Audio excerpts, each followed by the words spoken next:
आई आजीच्या घरी परतण्यानं गोखले कुटुंबात आनंदाचं वातावरण आहे। त्यातच श्री आणि जान्हवीची पहिली दिवाळी असल्यानं सारं वातावरणच चैतन्यमय झालंय। श्री आणि जान्हवीने सुद्धा दिवाळीसाठी खास तयारी केली आहे आणि त्याच निमित्ताने ह्या दोघांशी केलेली ही खास बातचीत पाहूया।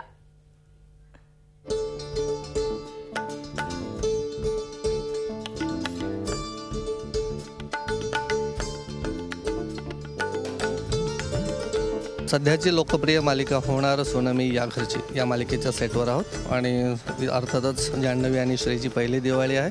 पाहूयात कशी असणार आहे यावर्षीची दिवाळी। जान्हवी, तुमच्या दोघांचं खूप खूप स्वागत। प्रेक्षक तर सध्या एकदम आनंद लुटत आहेत की श्री आणि जान्हवीचं एकदाचं बाबा लग्न झालं। प्रेक्षकही खुश आहेत आणि तुम्ही दोघे एकदम खुश दिसताय।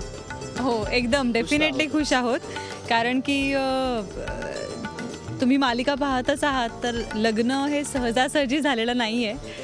खूप प्रयत्नांनंतर आणि खूप सगळ्यांची मनं जिंकून किंवा अजूनही जिंकत तो प्रवास सुरू आहे। म्हटल्यावर डेफिनेटली एक एक स्टेप जशा सक्सेसच्या मिळत जात आहेत या नात्यात, तसे आम्ही खुश तर आहोतच। आणि पहिला सण आमचा लग्नानंतरचा दिवाळी त्यामुळे हे सगळं छान जुळून आलं आहे। म्हटल्यावर मस्त वाटतंय, खूप छान वाटतं, कारण लग्नाचा जो काही उत्साह होता म्हणजे त्याच्या आधीचा आमचा स्ट्रगल आणि ते पटवून देण्याचा स्ट्रगल सगळं आपण जरा सोडून देऊ। पण त्यापेक्षा म्हणजे लग्नाचा जो एक उत्साह होता, तो एक लग्न सोहळा जो होता, तो सोहळा दिवाळीच्या अगदी करेक्ट वेळी तो घडल्यामुळे तो उत्साह इतका छान कंटिन्यू झाला आत्तापर्यंत आणि तो इतका मस्त आम्ही सगळे एन्जॉय करतोय।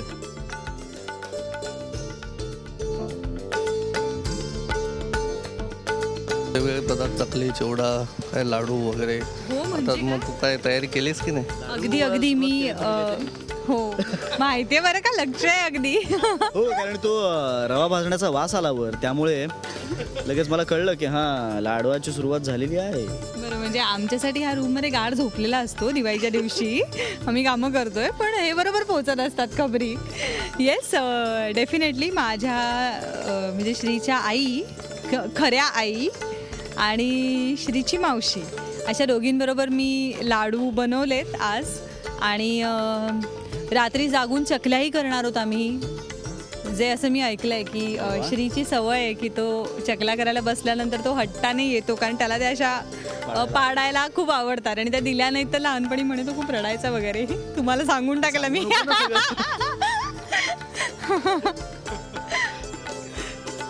वेगवेगळे खमंग पदार्थ खायला मिळणार, म्हणजे सध्या सुरुवात झालीच आहे ॲक्च्युअली। हो, झालीच आहे। म्हणजे ती केळवण असतात ना लग्ना आधीची, तर ही बहुतेक आमची लग्नानंतरची केळवण आहेत आता। म्हणजे ज्यांच्याकडे जाऊ तिकडे फराळ फराळ फराळ असंच चाललंय, पण आम्हाला मस्त मजा येते। पाडवा काय, दिवाळी म्हटलं की पाडवा आणि पाडव्यानिमित्त खास गिफ्ट असतं काय, दागदागिने वगैरे, तर असं काही खरेदी झाली की नाही तुझ्यासाठी स्पेशल?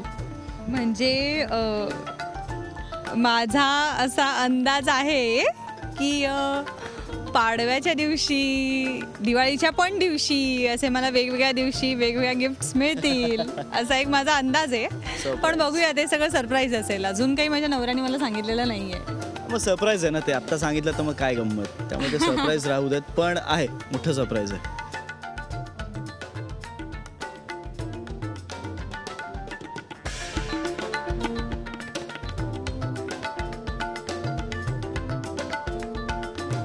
असं कळतं की घरनंही वेगवेगळे पदार्थ आपापल्या घरनं येतात आणि इथं शेअरिंग होतं छान। हो, डेफिनेटली होतं। ह्याचं ना महत्त्वाचं कारण, आता मी जरा जान्हवीमधून बाहेर पडून बोलते। आम्ही ना आमच्या आईवडिलांपेक्षा जास्त वेळ कुठेतरी एक 12 ते 15 तास दिवसातले 24 तासांमधले सेटवर घालवतो, एकमेकांबरोबर घालवतो। त्यामुळे ना एक युनिट म्हणजे फॅमिली झालेली असते।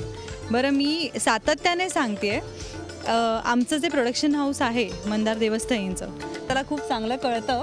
त्यामुळे सिरियल सुरू झाल्यापासून आम्ही असं पाहिलं आहे की प्रत्येक येणारा सण हा सेटवर साजरा केला गेला आहे।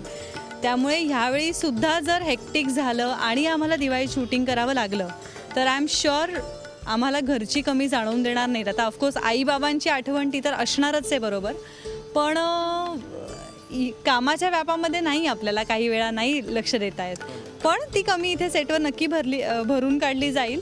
आणि त्याची सुरुवातही झाली आहे की इथे आमच्या ज्या आया आहेत, सासवा आहेत, त्याही घरात कोणाच्या तरी आया आहेत, त्यांनाही आमच्यासारखी मुलं आहेत, म्हटल्यावर त्यांच्यासाठी घरात फराळ बनवला जातो आहे।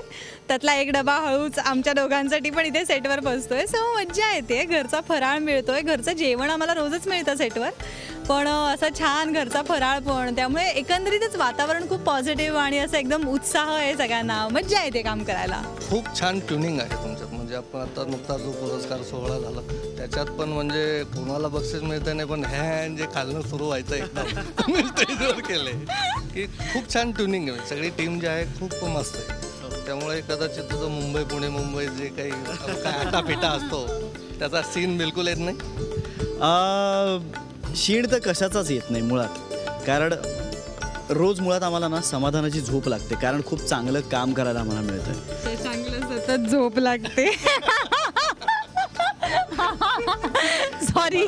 मी खूप सुखी प्राणी आहे, मला खूप झोपायला आवडतं, मला छान झोप लागते. झोपलो मी असं पडलो की 5 मिनिटात झोपतो मी.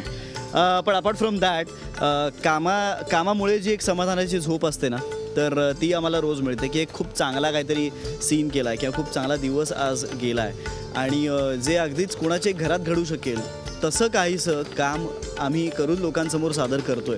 आणि म्हणलं तसं की मंदार देवस्थळी त्याची कृपा आहे. मुळातच तो माणूस इतका इमोशनल आणि नाती जपणारा आहे ना, त्यामुळे त्याला नाती दाखवायला फार आवडतं. म्हणजे त्यांनी जी आमच्यातलं नातं असेल, मग आयांचं नातं असेल, हिच्या घरची नाती असतील, ती इतकी छान रेखाटली आहेत, आणि मग ती मुळातच लिहून छान येतं, मग तो आम्हाला नरेट छान करतो, मग त्याच्यापुढे आम्ही ते सादर छान करतो. मग असं आम्हाला वाटतंय, तुम्हाला हो आवडत असेल कदाचित. तर आणि मग ह्या सगळ्याची एक गोळाबेरीज आपण केली तर मग आज सगळा आउटपुट दिसतोय, आणि म्हणून इतका सगळा कम्फर्ट आहे. आणि त्याचीच पावती म्हणून 11 अवॉर्ड्स होणार असून मी या घरचीला मिळालेली आहेत. म्हणजे कम्प्लीट व्हाईट वॉश होता. जिंकलंय आम्ही सगळं. तुझे म्हणते ना शशांकला कुठेही झोप येते, तुलाही माहिती आहे का शशांकनी अनेक जणींची झोप उडवलेली आहे. अनेक जणींची, अहो सगळ्यांचीच, कोण उरलाय. त्यामुळे तुझ्यावर पण फार जेलसी होते की बाबा. बरं, पण मग तेवढीच मुलं पण जळत असतील की शशांकवर. म्हणजे काय. पण मुलं कसं ना प्रॅक्टिकल असतात, म्हणजे ती फार जळत बेळत नाही, मग त्यांच्या कामात लक्ष देतात ते लगेच. पण मुली नाही नाही, असे काही आरोप करायचे नाहीत मला. कळलंय ना, म्हणजे ज्या मुली त्याच्यासाठी झोप उडवून घेतात, कळलंय ना तुम्हाला, तुमच्या तोंडावर सांगतोय तो. नाही नाही नाही, असंच प्रेम करत राहा आमच्यावरती, आणि yes we are there for you. फक्त दिवाळी आहे म्हणायचं. दिवाळीतली तुला छान आवडणारा पदार्थ, आणि तू दिवाळीतलं एक छान आवडतं गाणं तुझं की जे तुला खूप असं दिवाळीत गुणगुणतो अरे आपण. बापरे, दिवाळीचं गाणं तर मला नाही सुचणार, पण मला अनारसे खायला खूप आवडतात, आणि जर कोणी ऐकत असेल आणि आमच्यापर्यंत पोहोचू शकत असेल तर प्लीज मला अनारसे करून द्या ना, कारण माझ्या आईला ते बनवता येत नाहीत, त्यामुळे दरवर्षी मी अनारसे अनारसे अनारसे असं करत राहते. सो प्लीज कोणीतरी मला अनारसे खायला द्या या दिवाळीत तरी. इकडे लाईन लागेल, ट्रक लागतील अनारसेंच्या. ओल्या नारळाच्या करंजा, रव्याचे लाडू, शंकरपाळी. ए शशांक, मी काय म्हणते, तुला काय आवडत नाही ते सांग ना, ती लिस्ट छोटी असेल असं कदाचित. होऊच शकत नाही ना, दिवाळीचा फराळ आवडत नाही असा माणूस कसा काय तो सापडेल. एका मागोमाग एक सगळंच सांगणार आहे म्हटल्यावर मग ती न बरं, आणि ती आवडणारी मजाच list. मस्त असते. म्हणजे सगळेजण सकाळी असे पहाटे पहाटे भेटतात, आणि मग मोठं ताट असतं ज्याच्यामध्ये सगळं असं एकत्र ठेवायचं, आणि मग सगळ्यांनी एकत्र म्हणून ते खायचं. ती जी काही गंमत असते ती आऊर असते. फक्त मला ना यावर्षी जायचंय घरी, कारण यावर्षीची दिवाळी निश्चित वेगळी असणार आहे. कारण मागच्या वर्षीपर्यंत कामं आम्ही करत होतो, पण हा जो काही उदंड प्रतिसाद आहे त्यामुळे घरची एक दिवाळी म्हणून जी यावर्षी स्पेशल असणार आहे ना, ती एन्जॉय करायला मला यावर्षी प्लीज घरी जायचं. मंदार दादा प्लीज आम्हाला एक दिवस घरी सोड. त्याने हे पाहिलं तर त्याला कळेल. वेळ मिळाला हवा हे पाहायला. नाहीतर मंदार दादाला ओळखणाऱ्या कुणीतरी प्लीज त्याच्यापर्यंत हा निरोप त्याच्यापर्यंत पोचवा की प्लीज आम्हाला दिवाळीत घरी जायचंय. अशा शुभेच्छा द्याल प्रेक्षकांना. खूप तुम्हाला भरपूर सारं प्रेम दिलेलं आहे दिवाळीच्या. म्हणजे प्रेक्षकांपुढे काय मागायचं आहे किंवा काय प्रेक्षकांना काही सांगायचं विशेष दिवाळीनिमित्त? नाही, प्रेक्षक तर मायबाप आहेत, त्यांच्याकडे काय मागणार आम्ही. फक्त तुमची साथ ठेवा, अशीच राहू द्या आमच्याबरोबर, तुमचे आशीर्वादाचे हात राहू देत आमच्या डोक्यावर, आणि तुमची मुलं आहोत त्यामुळे कळत नकळत होणाऱ्या चुका तुमच्या पदराखाली घ्या, सांभाळून घ्या आम्हाला कायम. आणि दिवाळीचं म्हणाल तर खूपच लहान आहे मी तुम्हाला शुभेच्छा देण्यासाठी, पण तरी देवाकडे प्रार्थना करीन की सगळ्यांची दिवाळी ही खूप छान असू दे. टेन्शन्स प्रत्येकाच्या आयुष्यात असतातच, पण ह्या टेन्शन्सवर ओव्हरपॉवर करून आपल्याला जगायची ताकद देवाकडून मिळू दे. आणि all the very best. Padwa येतोय, नवीन वर्षाच्या खूप खूप शुभेच्छा. येणारं नवीन वर्ष तुम्हाला खूप भरभराट देणारं, शांतता देणारं आणि समाधान देणारं जाऊ दे. थँक्यू. मी तेच सांगेन की दिवाळी आहे, प्रत्येकाच्या आयुष्यात टेन्शन्स असतातच, पण ती सगळी विसरा काही दिवस आणि मस्त एन्जॉय करा. जसे रंग असतात दिवाळीत, तसेच छान छान रंग तुमच्या आयुष्यात पुन्हा एकदा येऊ देत, ते फुलू देत आणि खूप सारं सुख तुमच्या आयुष्यात येऊ देत. आणि नवीन वर्षाच्या तुम्हाला खूप साऱ्या शुभेच्छा.